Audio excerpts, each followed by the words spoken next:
ঘটনাটা 2012-এর এক শীতের রাতের, ডিসেম্বরের শেষ অথবা জানুয়ারির শুরু। আমি তখন এক আইএসপির কল সেন্টারে চাকরি করি।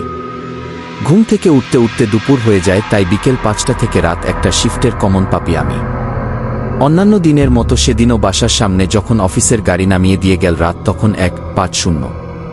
নানা নানির হার্টের অসুখ, রাতের বেলা বিন্দুমাত্র আওয়াজ করা নিষেধ। প্রায় বিড়ালের মতো নিঃশব্দে নিচতলার কলাপসিবল গেট খুলে 4তলায় উঠে গেলাম আমার চিলেকোঠাটায়। টেবিলে ভাত ঢাকা দেয়া, জমে যাওয়া গরুর মাংস আর ঘন মুগ ডাল। হাপুস করে 2 মিনিটের মধ্যে ভাত শেষ করে জামাজুতো ছেড়ে একটু চোখে মুখে পানি দিয়ে নিলাম। রাত 2:06, অনেকের জন্য মাঝ রাত, আর আমার বেলায় রাতের শুরু। গাড়ি থেকে নেমেই খেয়াল করেছিলাম ওল্টানো রূপার থালার মতো ঝকঝকে একটা চাঁদ আকাশে। একটা চাদর গায়ে জড়িয়ে একটা গোল্ড লিফের মাথায় আগুন জ্বালাতে জ্বালাতে ছাদে এসে দাঁড়ালাম। বাসার পাশেই আসিয়ান সিটির বিশাল বালির মাঠ, চাঁদের আলোতে চকচক করছে, আর সাথে বোনাস হিসেবে এলোমেলো উত্তরে হাওয়া। বুকের মাঝে সুখের হুটোপুটি। এমন রাতেই বুঝি মানুষ ফেসবুকে পোস্ট দেয়, লাইফ অ্যাজ এ বিউটিফুল। নিজের মধ্যে এতটাই ডুবেছিলাম, হুশ ফিরল আঙুলে সিগারেটের ছ্যাঁকায়। ধুর বাকি, নিজেকে নিজে কয়েকটা কষে গাল দেওয়ার পরে মাথাটা একটু ঠান্ডা হলো। ঘুরে পা বাড়ালাম ঘরে যাবার জন্য। জমাট অন্ধকার সাবধানে দুপা ফেলে সামনে তাকালাম দরজার দিকে, আর জমে গেলাম বরফের মতো। জীবনে ভয় পেয়েছি প্রচুর, লাইফ অ্যান্ড ডেথ সিচুয়েশনেও দেখেছি আমার মাথা থাকে পরিষ্কার। সবসময় দেখে এসেছি মারাত্মক সিচুয়েশনগুলোতে কিংবা অকল্পনীয় প্রেসারের মধ্যে দেয়ালে পিঠ থেকে গেলে কিভাবে যেন আমার ভিতরের ভয়টা বেমালুম উবে যায়। সে সময়কার নেয়া ডিসিশনগুলো সব দিক থেকেই বেস্ট হয়। কিন্তু এবার উল্টো কাহিনী, শরীরের সাথে সাথে মাথাও জমে গেছে সামনের দৃশ্য দেখে।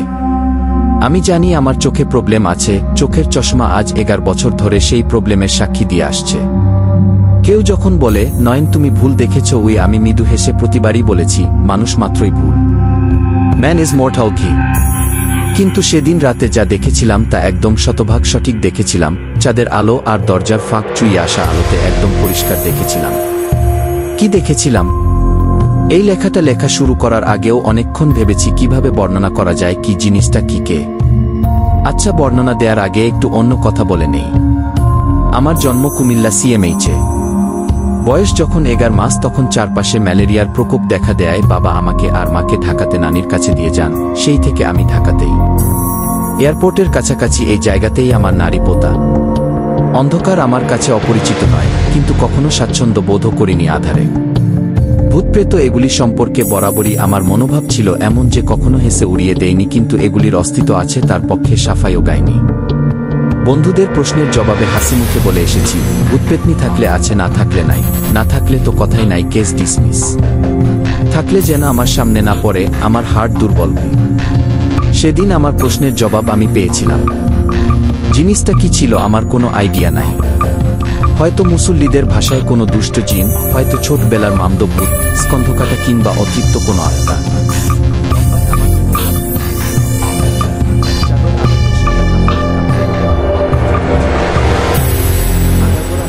মনে হচ্ছে মাত্রই গোসল শেষে পরিয়ে দেয়া হয়েছে কাফনখানা। মাথার পিছনের চুল জীবনে প্রথমবারের মতো সরসর করে দাঁড়িয়ে গেছে। আমি আমার অবিশ্বাস ভরা দুচোখ নিয়ে তাকিয়ে আছি। মাথা কোনো দিকেই কাজ করছে বললে ভুল বলা হবে। তখন আমার চিন্তা ভাবনার 8-0 ভাগ হচ্ছে ভয়, বাকি 2-0 ভাগ মিশ্রিত মৃত্যু চিন্তা আর রাজ্যের প্রশ্ন, আর কোনো একটা, যে কোন একটা দোয়াদ্রুত মনে করার আপ্রাণ চেষ্টা। আর 10টা জুম্মা মুসলিমের মতোই গোটা 20 সূরাতও আমার মুখস্থ। নামাজের মধ্যে অটো চলে আসে, মনে করার জন্য বিন্দুমাত্র চেষ্টার প্রয়োজন কখনো হয়নি। কিন্তু সেদিন কোনো সূরা তো দূরে থাক, সূরার নাম এমনকি এক আরবি হরফও মনে করতে পারি নাই। মাথার ভিতরে খালি চিন্তার রেলগাড়ি। এইটা কি? ও আল্লাহ, এটা কি?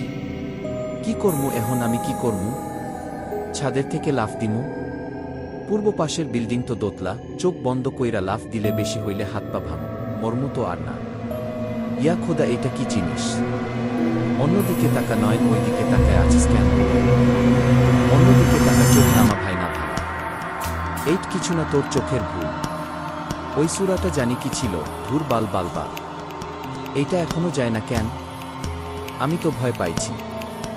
যা হুশ হুশ বকছো, এইটা কি তোমার মতো মুরগি যে খেদাইলে যাইগা? আল্লাহ ও আল্লাহ, এখন আমি কি করব? যায় না কেন? মুখ দিয়ে একটা শব্দ বাইর করতে পারি নাই, একটা শব্দও না। হঠাৎ মনে হলো জিনিসটা ভাসতে ভাসতে আমার দিকে আসছে। ওইটার নিচের দিকে একবারও খেয়াল করার কথা মনে হয় নাই, মন্ত্রমুগ্ধের মতো মাথার দিকেই তাকাইছিলাম। পরিষ্কার মনে হলো আবার অবয়বটা আমার দিকে আসছে। ও আল্লাহ গো, কি বইলা আকাশ বাতাস ফাটায় একটা চিৎকার দিতে চাইছিলাম কসম খোদার, কিন্তু বাস্তবে গো গো কিসিমের একটা আওয়াজ কইরা জ্ঞান হারাইছিলাম।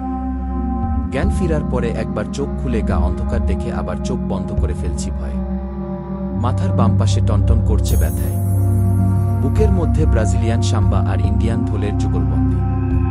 একটা বড় শ্বাস নিয়ে ডিসিশন নিলাম, চোখ খোলা যাবে না। যাই হোক না কেন চোখ খোলা যাবে না। বাম হাতটা শরীরের নিচে চাপা পড়ে আছে। ইঞ্চি দুয়েক নাড়িয়ে টের পেলাম পকেটে সিগারেটের প্যাকেট জায়গা মতোই আছে। ভরসা আরও বাড়ালো ভরসা ম্যাচের উপস্থিতি। বিশ্বাস করেন প্লিজ, আমি ঝুম বৃষ্টি মাঝেও চলন্ত রিকশায় বসে সিগারেট জ্বালাতে পারি, কিন্তু সেদিন যেন অনন্তকাল পার হবার পর নাকে আসল বারুদ পোড়া গন্ধ অনুমানে একটু নাড়ানোর পরে ফুসফুসে ঢুকল নিকোটিন। খুশিতেই বোধ হয় খক খক করে কেসে উঠলাম। মাথা ঠান্ডা হচ্ছে এখন, লজিক ক্লিয়ার। আয়াতুল কুরসিও মনে পড়ে গেছে। আল্লাহু লা ইলাহা ইল্লা হুজাল হাইজুল কি মনে মনে দুইবার পড়ার পরে একটু সাহস আসার পরে একবার একটু জোরে জোরে পড়লাম। সিগারেটে আরেকটা টান দিয়ে ঠিক করলাম এইবার আমি উঠব।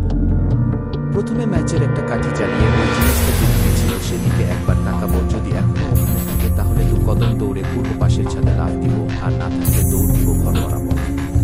হাতে সিগারেটের আগুন আছে, তারপরও ম্যাচ জ্বালাব, চান্স নেয়ার কোনো মানে হয় না। ভয় এমনি জিনিস বাবু। হুহু ম্যাচ জ্বালানো, চোখ খোলা, হুড়মুড়িয়ে উঠে ঘরে ঢুকে দরজা লাগানো, সব মিলে সময় লেগেছে 5 second. Trust me, only 5 second. ঘুরেই দেখি টেবিলে রাখা আমার মোবাইল ঘুরছে ভয়ের চোটে। আবার জ্ঞান হারানোর হাইড্রেশন মুড নামে একটা জিনিস আছে। রিসিভ করার সাথে সাথে ওপাশ থেকে একগাদা হুমকি ধামকি গালি প্রশ্ন হয় বড়। আরও 2টা সিগারেট আর অনেক অনেক তোতলামির পরে প্রেমিকাকে পুরো ব্যাপারটা বলার পরে সে যখন মেঘ স্বরে বলল, আর কত মিছা কথা বলবি তুই, ঢাকার ছেলেদেরকে খুব ভালো মতো চিনি আমি। আরেক ফোনে কার সাথে কথা বলতাছিলি সেইটা খারামি কি, তখন মনের দুঃখে তবদা খাইয়া গেছিলাম।